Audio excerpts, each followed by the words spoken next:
दोस्तों, ये है गुलबर्गा, जिसके बारे में क्या आप जानते हैं?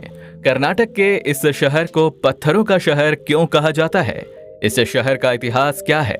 और हाँ, मौजूदा समय में ऐसी कौन सी चीज है जो सिर्फ देश ही नहीं विदेशों में भी लोगों के घरों में मिलती हैं? अगर नहीं तो हमारी आज की इस वीडियो को अंत तक जरूर देखें।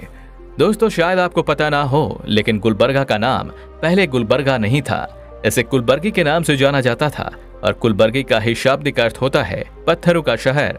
आजादी से पहले यह शहर हैदराबाद स्टेट का हिस्सा हुआ करता था, लेकिन आजादी के बाद जब 1948 में हैदराबाद स्टेट भारत का हिस्सा बना तो 1956 में भाषा के आधार पर इसे बांट दिया गया और कुलबर्गी मैसूर का हिस्सा बन गया, जो अब कर्नाटक में है। ये सिटी ब्रिटिश लोगों को खूब भाती थी और इसलिए वे इसे परफेक्ट टूरिस्ट डेस्टिनेशन मानते थे।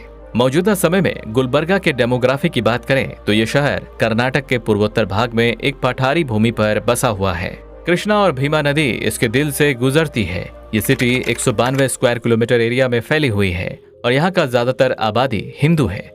यहाँ की करंट एस्टिमेटेड पॉपुलेशन 7,19,000 है। इस शहर का एवरेज लिटरेसी रेट 82.30% है, जबकि यहाँ का सेक्स रेशियो प्रति 1000 पुरुषों पर 971 महिलाओं का है। ज्यादातर लोग यहाँ कन्नड़ बोलते हैं, लेकिन मराठी, तेलुगु, हिंदी, अंग्रेजी और कोंकणी बोलने वालों की भी एक तबका यहाँ रहता है।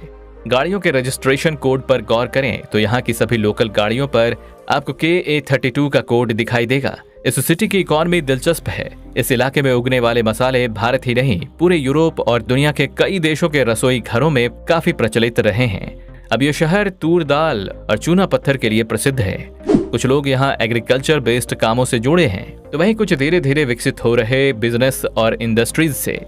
इस पूरे क्षेत्र में ज्वार, चावल, गेहूं, कपास, मूंगफली, तिलहन, सब्जियां, गन्ना, मसाले और अनाज उगाए जाते हैं। यहाँ पशुपालन और भेड़ पालन एक सामान्य व्यवसाय है।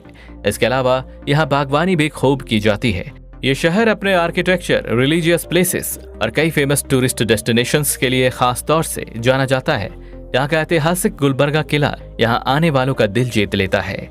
इसके अलावा ये शहर नेचर स्पॉट्स और फेमस टेम्पल्स के लिए जाना जाता है। यहाँ आप सवेश्वर मंदिर, सूफी संत हजरत ख्वाजा बंदा नवाज की दरगाह, चंद्रमपल्ली बांध और गुलबर्गा जियोलॉजिकल पार्क भी देख सकते हैं। यहाँ के जायके और खान पान की बात करें तो ये देश के बाकी राज्यों से काफी अलग है।